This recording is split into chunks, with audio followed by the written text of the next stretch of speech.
Welcome, everyone. Oh, yeah. Go ahead. Sorry. No, it's good. Welcome, everybody, to the Insignificants, the oral history of Darling Waste, the world's first and longest-running podcast. So glad you could be with us. My name is Jamie, and with me is Lance, the head of Darling Waste himself.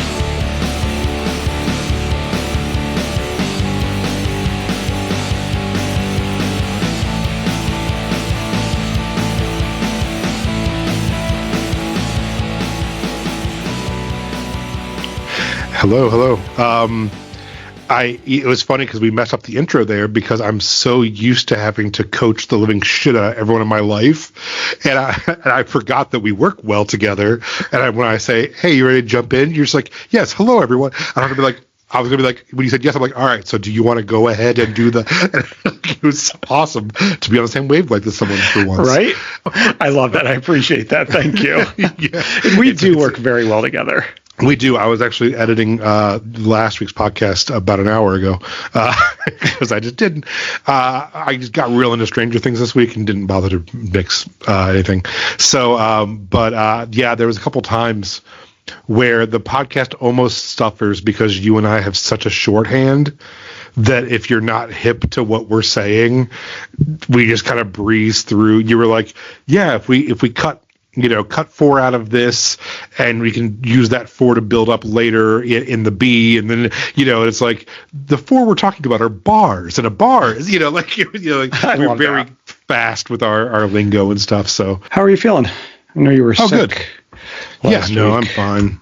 I was almost over it last week. My voice is just worn out today from talking all day. Gotcha. I had to talk just all day at work, but all good. How are you?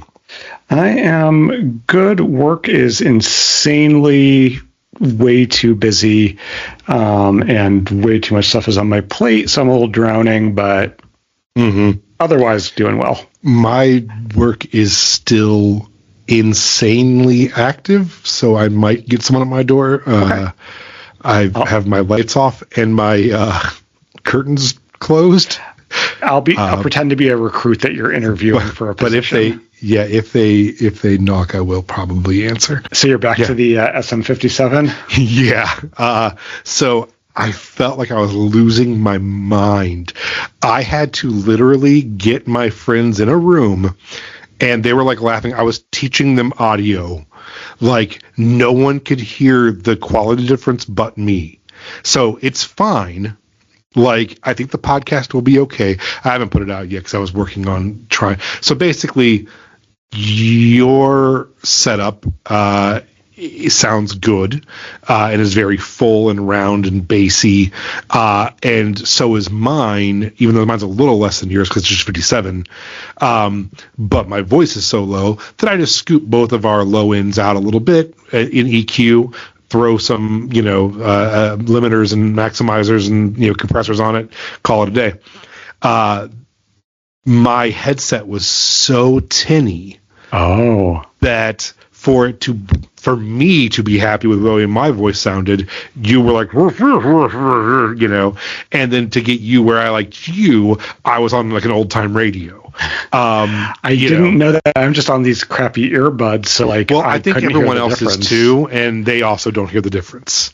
Finally, like the fifth person I asked, I was just sending 15-second segments to people and going, what can you tell me about these two people? And finally, one person said, you sound like you're calling in on a phone. I'm like, thank you. Yeah. But it's fine. Okay. I have found the less I do to the raw audio, the better it just sounds. Okay. So I'm just going to boost it up a little bit volume-wise and put it out, and it's going to be fine. There you go. It'll be fine. And I already have this in the office. There's no reason not to go back to it.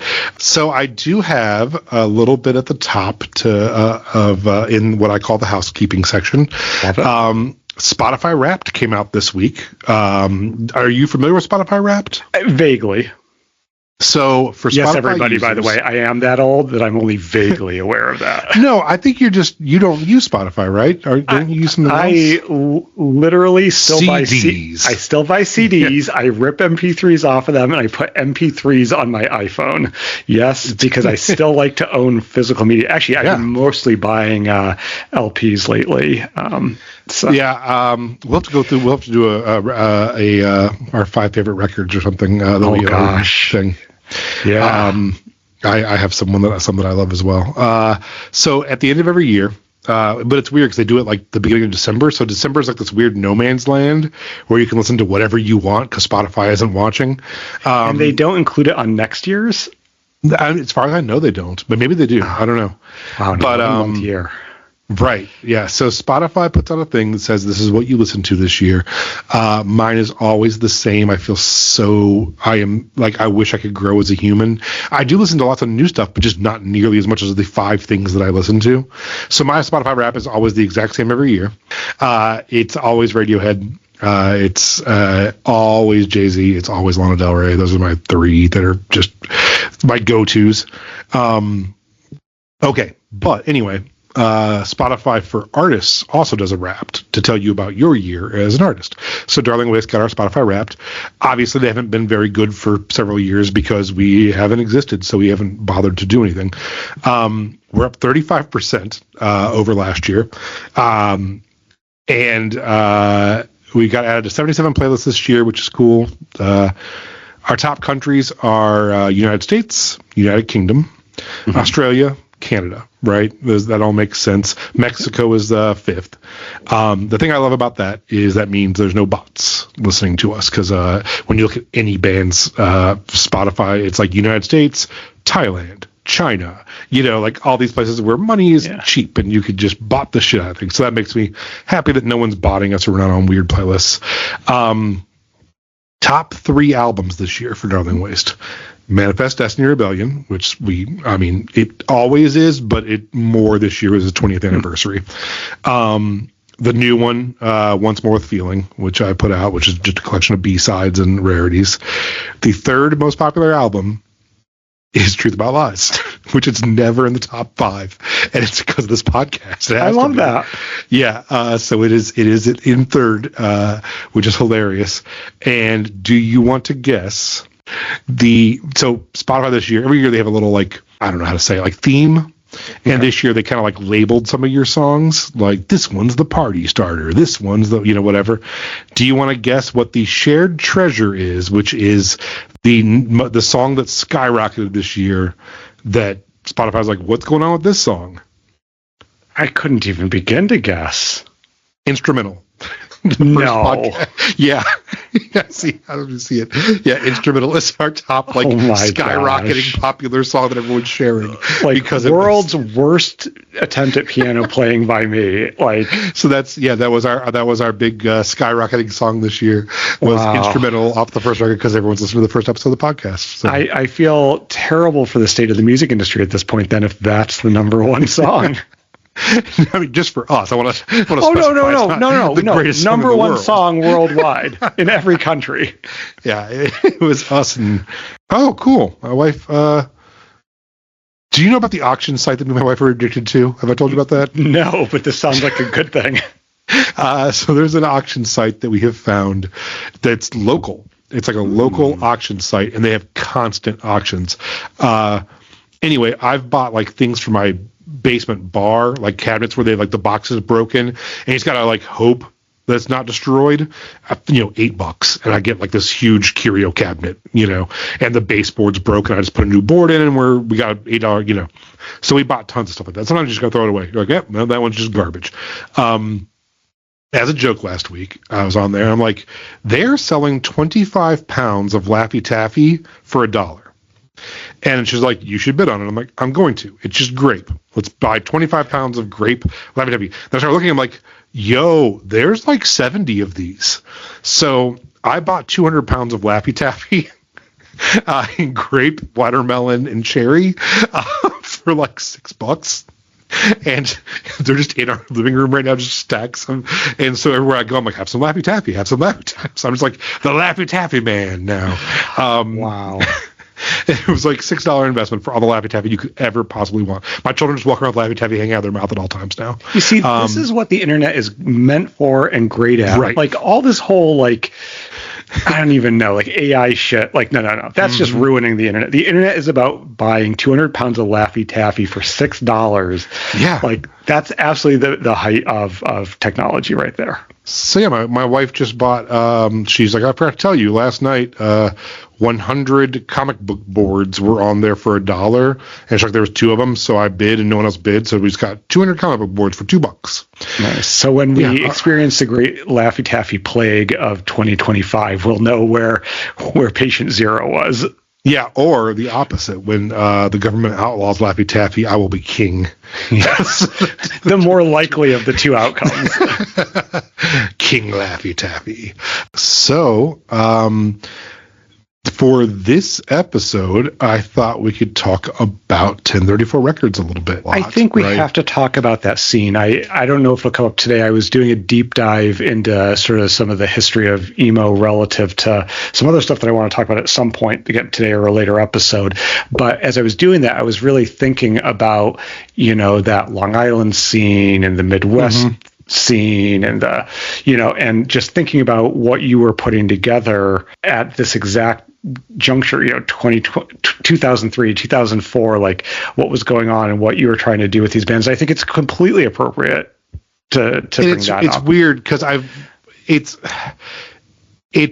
a lot of it was just blind luck of when we decided to be a band, because we just really started on the ground floor of the third wave emo scene, right? Like the month it started, we were also starting, and it just kind of coalesced at the same time. Yeah, right? It was a complete nexus with it. And while your sound is maybe not like quote unquote like stereotypically emo, there was certainly a lot of elements of that mixed with your very sort of astute confessional lyric writing, your stage presence, that just sort of almost aggressive energy you bring to the stage in a good way.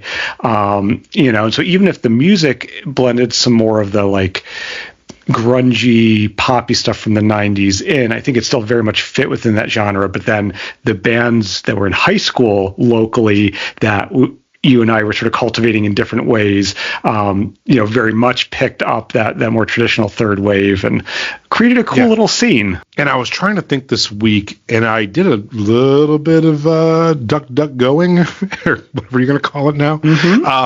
And I don't remember 100%. And I wonder if you do, and I wonder if maybe you did this for me. I think it could have been you, it could have been Mike Farley. I don't know who it is.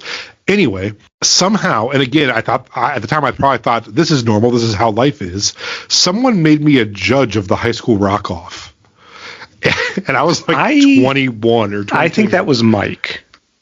Yep. So I did the Cleveland High School rock off was this really pretty cool Battle of the Bands competition, but our studio MetroSync gave the prize, one of the big prizes for the winner, as well as we did the top 18 bands, I think it was, all got 3 hours to record a song for a compilation album. So every year I recorded 18 different bands over 3 days. It was the most insane sessions. They were very cool. And I know you interned during some of them. Yep. So the top 18 bands would be on this compilation. So I met a lot of bands, and it was a great way for a studio to build a young client list. And a lot of those bands ended up becoming part of 1034 Records and clients of mine recording wise. And so, the fact that you were a judge on there, I think was probably through Mike, but very much a part of how all that came together. So it was at the Odeon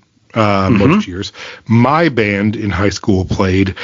I think we won, but I think I would remember if we won also, but I feel like we won. I know we made it to the last day. Maybe we didn't quite win. Maybe we came in second or third or something. But so part of that is we got to play at the Rock and Roll Hall of Fame. And this is just a fact, and it's a weird fact, but this is an actual fact about me, because the other band that did win, or however that went, was supposed to play and they couldn't. We were supposed to be the second week of the high school rock off winners or whatever. They didn't play, so we actually were the first unsigned band to ever play the Rock and Roll Hall of Fame. And there's actually like I have a certificate that says that. And so That's awesome. It's like, yeah, it's a weird accolade that I have that I had nothing to do with, but it was neat. You were the first band that didn't make it. Yeah, to ever play the Rock Hall. So people who don't know, Cleveland, home of the Rock and Roll Hall of Fame. If you've ever been there, it's a giant pyramid that has multiple levels and escalators everywhere. And by the way, both of us have our albums in the Rock and Roll Hall of Fame. Yeah, I have a lifetime membership, which is insane as well. So my high school band played. I had that stupid Steinberger bass we've talked about before. And I had a wireless. So for one of the songs, I jumped off the stage into the crowd and was running around. I saw the escalator. I'm like, oh, I'll go down the escalator. That'll be funny. So I went down the escalator. And I don't know if anybody has ever been to the Rock Hall, they probably know where the story's going. The escalator doesn't go back to the first floor. You go down the first floor into the basement, which is where the museum is. Then the escalator takes you up to the top of the pyramid for the signature area. So I got back on and just started going past my band. And I'm like, wait a minute, what the fuck? And then kept going and going. And I couldn't hear the band anymore. And it was like echoing everywhere. And then I got off and had to like take 2 or 3 other little smaller escalators back down. The song was already over. Like it was not cool. I love it. So yeah. Anyway, high school rock off. High school rock off. So every year, bands would win, and part of the winning was more time with you, right? Weren't you a prize?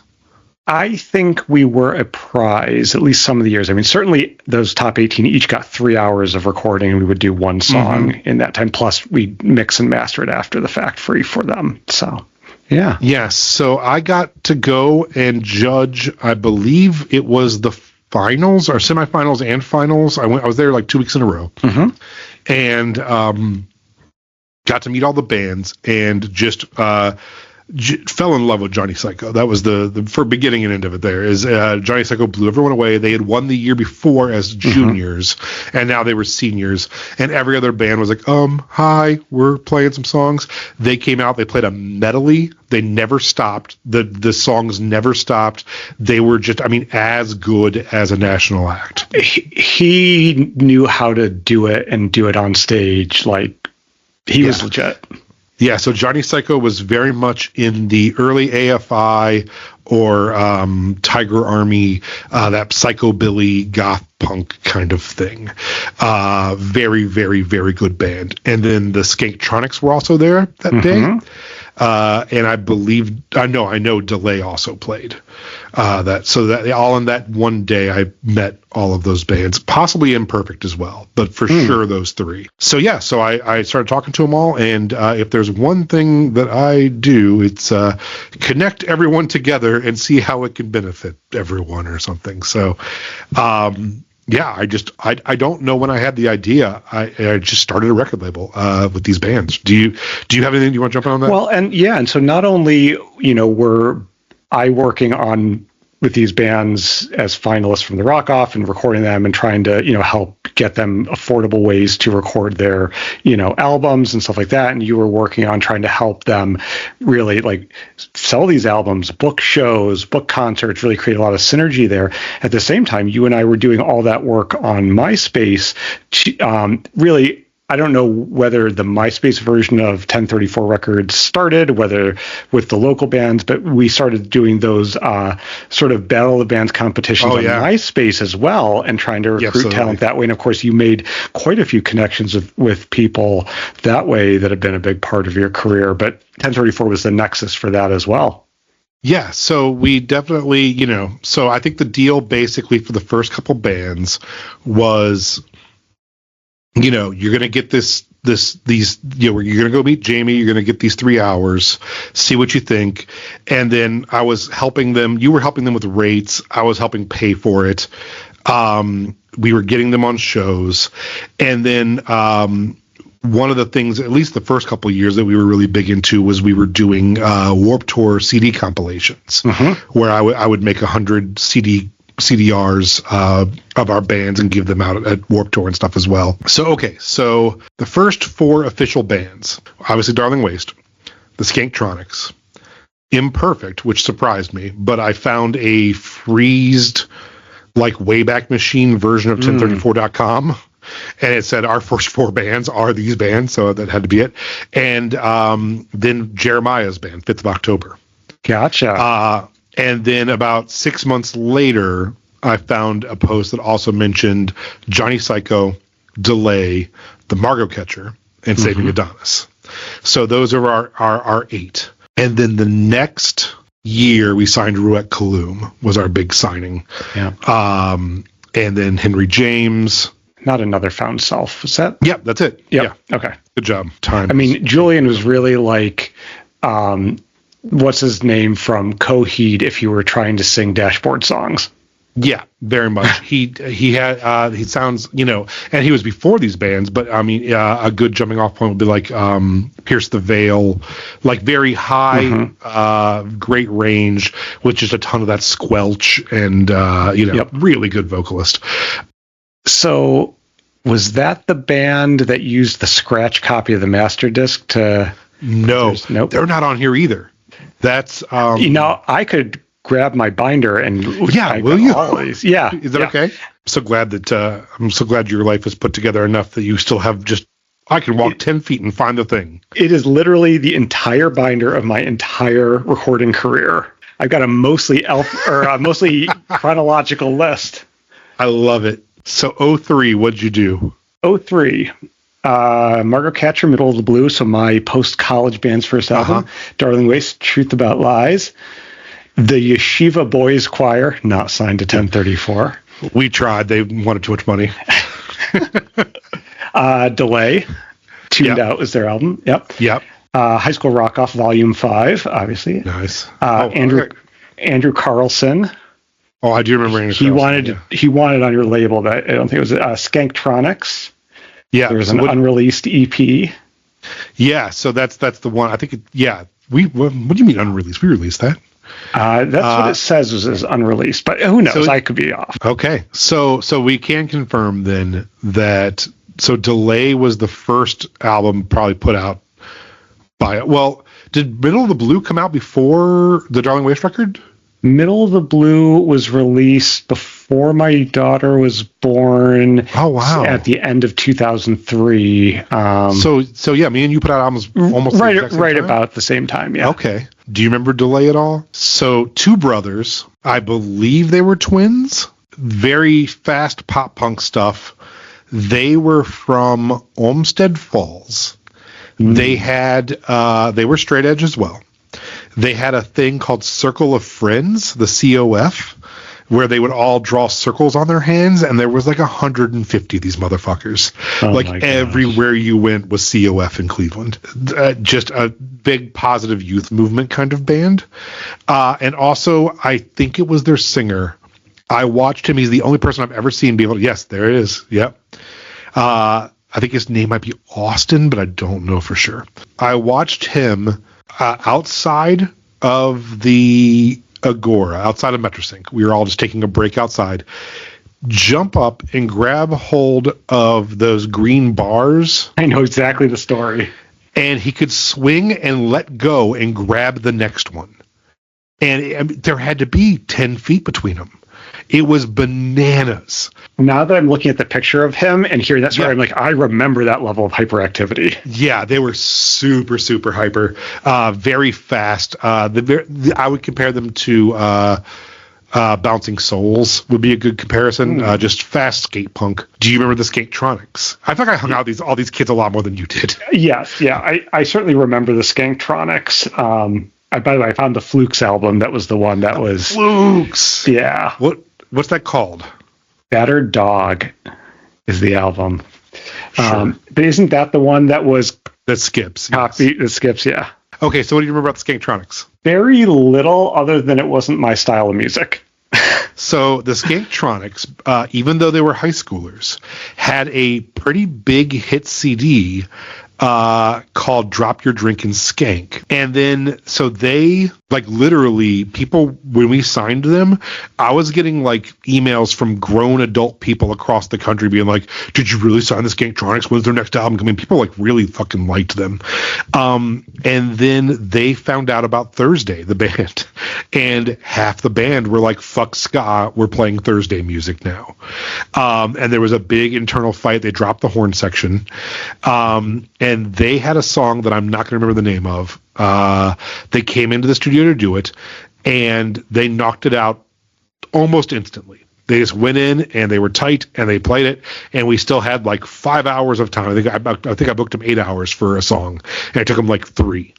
So they literally, in the studio, wrote a jam, just a ska jam, and me, and I think his name was Jake, was their singer, went outside into the hallway. Yeah, there it is. It's in my writing too. And that is Heroin, Neil Giraldo, and Schemo, The Final Frontier. Yeah. So Heroin was the song we were there to record. Schemo, The Final Frontier, I believe, was obviously a ska emo song that their singer made up the lyrics, which he was actually really good at. He could just make shit up and it sounded pretty good. But me and him went outside, and I said, I'll help you write some lyrics to this song that they're writing. So in the studio during a recording session, we wrote 2 of the 3 songs on the EP, and one of them was Who the Fuck is Neil Giraldo? Because I was reading an article about how awesome Neil Giraldo was, and I'm like, who the fuck is this guy? And it turns out it's Pat Benatar's husband, who is very famous and has been her co-songwriter and guitarist forever. I still have people who will email me on the old 1034 Gmail and be like, do you know anywhere I can buy a copy of this song? Neil Giraldo has referenced it. It really grew legs. So, wow. So maybe we will talk to them and repress it. But yeah, they were friends. The hardest partiers I've ever been around. We did a couple tour dates. We went to Detroit and back, and these were high school kids, and they were like, well, we took the acid, then we drank the 6-pack, now we're smoking the crack. I'm like, Jesus Christ. Like, they were some of the hardest partiers I've ever been around in my lifetime. Their bass player called me once and was on acid and was like lost in Cleveland. And I said, how much acid have you taken? And he was quiet for a minute, and then he's like, billions. I'm like, I'm sorry, billions? And then the next day he said, I asked a parked car and it told me. He's like, how much acid am I on? The park car was like, billions. He's like, thank you, billions. So, what about, did we ever put anything out from Jeremiah 5th of October? We put out an album, right? Well, let's see here. So we put out the 5th of October in 2009. Couldn't have been with me. It must have been with Jeremiah, just Jeremiah. Or he reached out to me and I finally finished it for him, because I know we had held it hostage because he wasn't paying his bills. He owed you money, yeah. Lots of money. That's right. Yeah, I think we cut a deal to get it finished. That makes total sense. Yeah. So what was it called? Was it called anything, or just? Yeah, I don't think so. I just literally wrote full length. Okay. We'll have to listen to that too. And then I feel like IMperfect didn't let us record them. Is that correct? Did you ever do, besides a Rock Off song? I don't believe I worked with IMperfect other than that. I didn't think so. Because they had just put out an album, and that's what we released. We released their album that they had already recorded somewhere else. Okay. Yeah, were they the one that was almost like a 60s pop mixed with as far as I remember, it was just the one on that album. Yeah, they very much had like a Le Tigre kind of the 60s vibe going for 60s beats pop punk vibe. Johnny Psycho, we reissued their first album, but you did an EP with them as well, right? We did an album called Nightmares in Technicolor, which is I think a pretty good sounding album. Yeah, I'll have to listen to that. I know I loaned my bass to that, my stand-up. I remember their guy wanted to put the stand-up bass for a couple songs and stuff. And 2004 is the same year Another Found Self put out an album, but I don't think that was on 1034. because all of them, including their parents, had signed the contract. And then their dad was just like, oh my God, they're going to be famous. We can't let this come out on this record label. And then they ended up like combusting. Yeah. Personality-wise. But Julian did go on to like do some pretty big stuff. Did he? I think he went on The Voice and then maybe like had a little career for a while there. Yeah. But yeah, so because I had paid for a little bit of that record, and so they just like reimbursed me and put it out. Yeah. Cause I remember there's a thing too. I remember you being in the studio during the sessions for that. Right, for sure. And it was really weird, because basically it was Julian loved me. Julian's mom loved me. I do remember they opened for us. We opened for them once. And I played American Music by Violent Femmes. In the Violent Femmes song, it says, like, I need a date to the prom. Would you like to come along? And I changed it to I need a date to the prom. I'm going to ask Julian's mom. And he got so fucking mad. I remember that. Do you remember that? I do remember that, because everybody in his band is also like on him about his mom. So. Yeah. 2004 was also the year that a local band near and dear to my heart, we did 2 EPs, Screams at Saturn, that then became My Apollo. Never on 1034, but I always loved them. Yeah, and I can't remember. That was another one. When they were Screams at Saturn, I was hanging out with them. Yeah. And I don't remember what the disconnect was between us that they never got on the label. I think I didn't have the interest, I think is what it was. We did a couple EPs and a because I liked them as people. And then you did Ruet Caelum's My Pen is a Detonator? Oh, yes. Or and I remember those penis, sessions. A Detonator? Yes. I'm still friends with their singer to this day. Nice. I remember an absolute psychopath. What it took to get vocals from him, because he could not stand in front of a microphone, was pretty creative work to get those vocals recorded. Okay, you ready to dive into the song? Let's do it. All right, so this week is Tar Lines, which from your vocal inflection last week, you don't remember.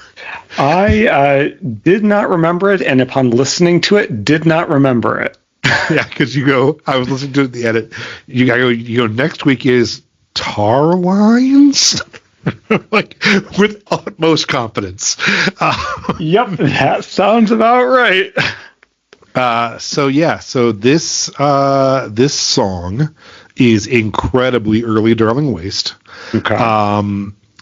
Kind of in that blurry area, I think, between high school band and not high school band. It was before Changing the Seasons. It was right in that area, probably like summer of my 12th grade year, maybe right after high school. So very, very early, what is Darling Waste going to be? My first big note summarizing the whole song says, it's actually a pretty put together song overall. Yeah, I listened to it this week. I was like, yeah, okay. Yeah. All right, here we go. This is Tar Lines. And I said it like so seductively in radio DJ for no reason. I'm like, this is Tar Lines coming on you're listening to WKXP.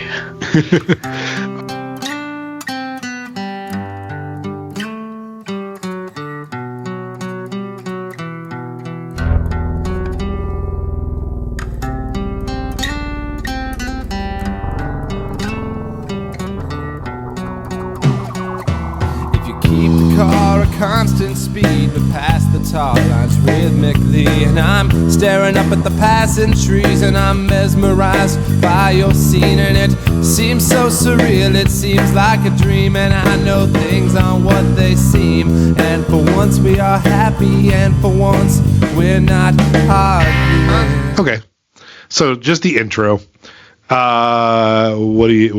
have any thoughts? I mean, it would. Playing was okay. It sort of gave me a Days of the New sort of vibe, and I was a huge Days of the New fan in college. So, this for sure. This whole song, I think, is very. I used to be into that band called Fuel. Oh yeah. Okay. This is a Fuel, Our Lady Peace kind of thing for sure. Yes, it does. This song was not written chord pattern and then break up the chords into arpeggios or whatever. I didn't get that I was writing a chord pattern. I was like just writing a piece of music. I'm like, then it'll go down here. And then after I finish it all, I'm like, oh, that's just 4 chords. I'm just playing 4 chords. So, but you know what? That's sort of cool. Eminem song at the time that has that same chord progression and acoustic guitar. And everyone's like, I always think it's that Eminem song when it comes on. And then sounds like they stole it, or he stole it from you.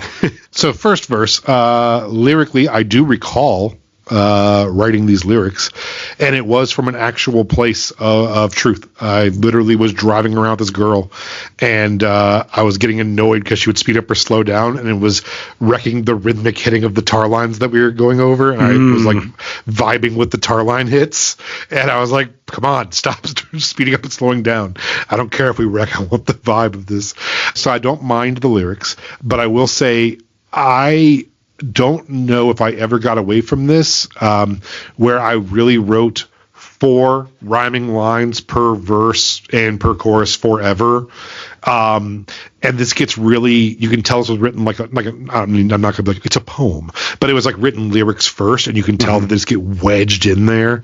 And I nowadays would have cut the last line of each one or something and not made it so slam that fucking thing in there, you know? Yeah, you were definitely very, very wedded to rhymes early on. Yeah. Yeah, and even not only rhymes, but like couplets and like 4s and stuff too, where even if it didn't fit, I'm like, I'm getting that last one in there. I gotta get last, you know, it has to be 4. It has to be 4, you know. So time for the chorus. Well,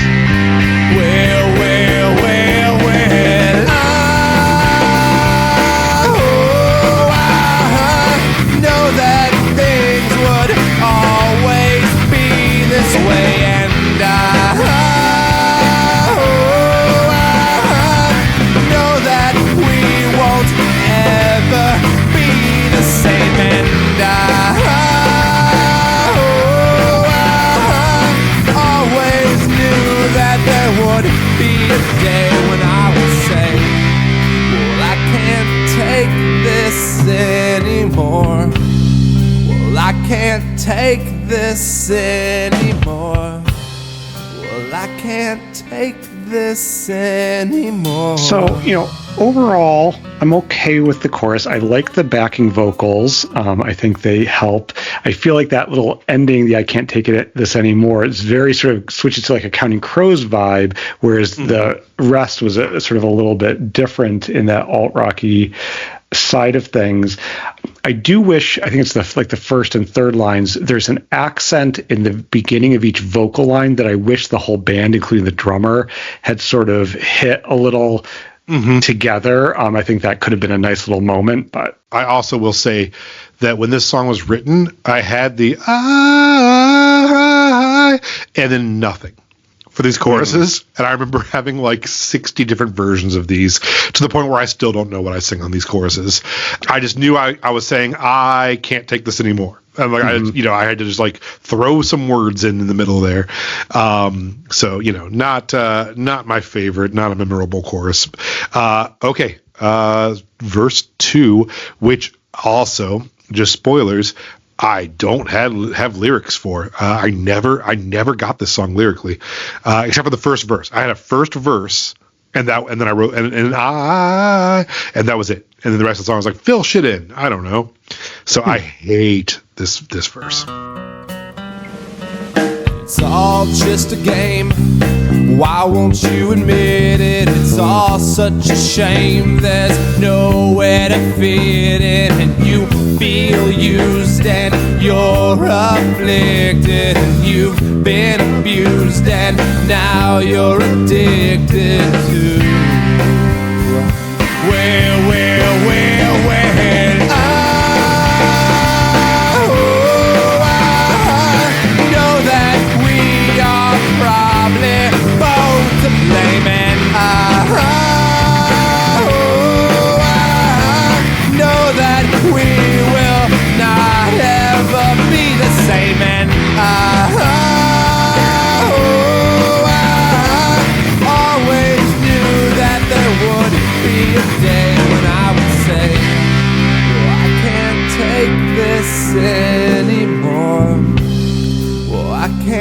Take this anymore. Well, I can't take this anymore. So you did not record my vocals for this? You don't think? I don't think so, but I wouldn't be able to say that for sure. I cannot believe that we punched in the I every time without making me have the D from the and. It drives me nuts. It should be, and die, and then it goes, and I. There's a clear break where you can hear it dubbing in. They didn't make me sing along, or you didn't. Someone didn't make me sing along. Yeah, I mean, I'll take responsibility if I did. I just have no memory. I don't think so. I think it was probably because it doesn't seem like you. Yeah, I think you would have caught that. I also wonder, was that studio just a 16-track studio? Because we were a 24-track, and I almost think I would have probably broken the lines up between two tracks so that there actually could be a physical overlap and not even do the punch. Right. But that makes sense too. But who knows? Okay, time for a long bridge where I switch words back and forth. It is, but I don't mind the overall bridge structure, believe it or not, even though it's a long song. So good. Well, there you go. Huh. That's surprising. Yeah, it's a little different. Here we go. This is beautifully, beautifully painful, and you are painfully, painfully beautiful, and this is beautifully, beautifully painful, and you are painfully, painfully beautiful.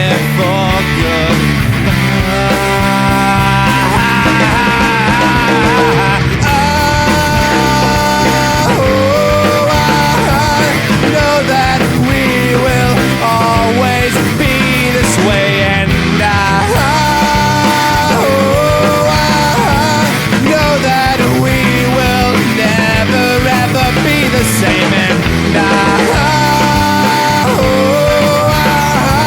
always knew that there would be a day when I would say, well, I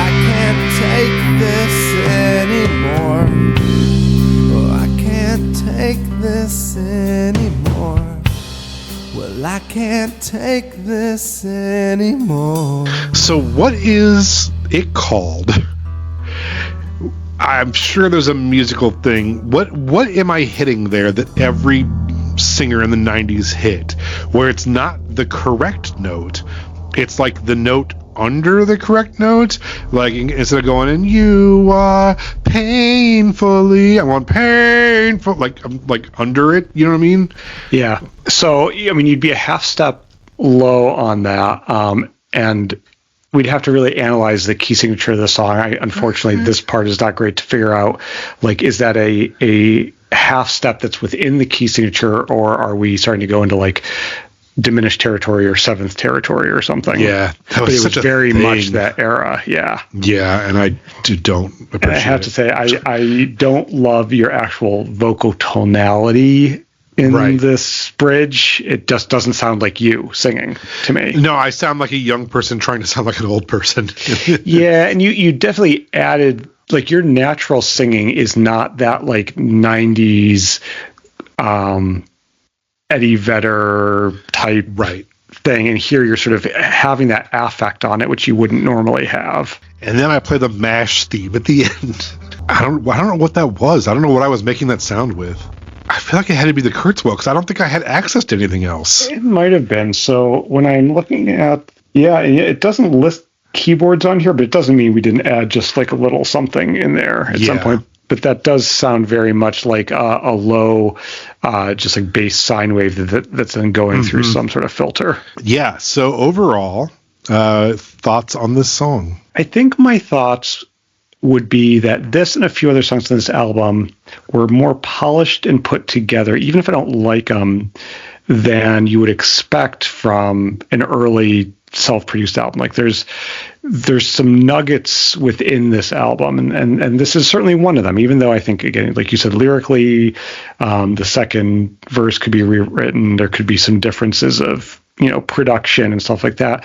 It's a put together song. My thoughts are, I think this song, it's weird because this song was really well liked by our early fan base. Interesting. As one of the top, say, 5-6 songs on the record. And I don't know. And at the time I was like, hell yeah, it is. This is the emotional core of this record, or, and it just didn't age at all. Like, yeah, it's just such a stale song to me. Interesting. I think it doesn't sound like Darling Waste to me. Like that's good, because I was worried it does. I was worried it sounds like the worst kind of our tendencies. No, it's very much. No, it's very much your first album where each song is like some other band you listened to in the 90s that you were trying to be. It doesn't sound like Darling Waste at all to me. This is the biggest letdown of the album for me.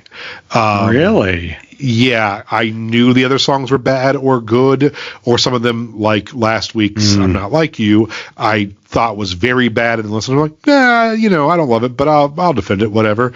Yeah. This one is the opposite, where I went in thinking, this is going to be like my first stroke of like a good song on this record besides Changing. And like, nope. I will say I played that guitar. I think Nick might have played it on the record, but I wrote that part, and for me not being a guitarist, so it's not bad. You played the acoustic. And that's what I thought. You played the acoustic and did the vocals. Nick did all the electric. Apparently, you did not take responsibility for the bass in that song. It was me playing bass. It was you. It was me. I also love that we didn't get that far on the liner notes. We forgot to write the bass by the track 8. Yeah. So yeah, recording wise, definitely it was done at Grooveyard. Grooveyard, yep. Vocals I did not love. Song structure surprisingly fine, right? It was all right. Yeah, I didn't mind that it was a longer song, or what it did and how it did it. Yeah. Just under 5 minutes, but it's a ballad. It's a 90s ballad. It's about right for a 90s ballad. Could have cut out a little bit of it, probably, I'm sure. There's parts we could maybe trim out. I don't know. We would have done a radio edit. It's fine for the album version. So we know who played on it. Instrumentation, it could have, for me, I'm always going to say things could have stood a tab, a little piano, a little keys, a little organ, maybe a little strings. You could have fleshed this thing out. It was real boring. There was nothing to listen to, right? There was no ear candy in the song. Yeah, even some sort of like counter melodic riff in the choruses or something to just, Right. No, and same thing with, we could have stuffed this full of backing vocals and quadrupled my vocals on the choruses so it just soared a little better. There's things sonically we could have done to polish this a little more. It's pretty stripped down. Yeah. So have we played it live? I do not know if we played this. If we did not play this on the first tour, we didn't play it live. I played it I don't remember ever playing it. So, so this is one of those songs, like, before Darling Waste existed, like, college Lance was kicking around campus playing at Peabody's open mic nights and shit. This was definitely an early, if I had 5 songs, I played this every time. That's I think why this song was a little precious to like really early people. Sure. I think this is one of those staples of the very, very early solo Darling Waste shows before I had a band or an album out. Do you think you played it in any solo shows after the album came out? No. Yeah. I don't know how much time there was between the release of the first album and we went on the first tour. I feel like we just jumped right the fuck into recording that second record. Yes, because, a lot of stuff had happened in my life right around the time of the tour. And so then by the time we got back, I think I was in a very different place. You were in a different place. We were in a different place. We'd figured a lot of stuff out and just dove right in. Because it takes me like 2 years to record an album, and the next album came out 2 years later. So I'm assuming we would have had to have started pretty quickly because 2-year turnaround is almost impossible for me. It might have been one of those songs early in the first tour or two that I might have broke out as one of my like acoustic songs in the middle of a show or something.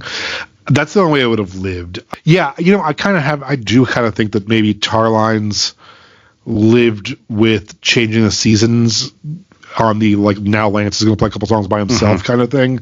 Maybe before tour vans kind of took that spot from it. It was well received in the early college days of Darling Waste before we were a legit band, in that 2002, 2003. It was on some of the early demo CDs, like 3-song demo CDs and stuff. So it had a little bit of a life before it got swallowed up by everything else. So yeah, that's the tale of Tar Lines. I listened to the rest of this album this morning, by the way. I was just driving and it started playing. So I haven't been listening ahead, but I did. I was in traffic and just didn't bother changing it. I like Procrastinate way more than I thought I would. Okay. We'll see what happens next week, because I thought I hated it, and I don't fucking hate it. So we'll see. That's a good start. Yep. So, all right. I will see you next week.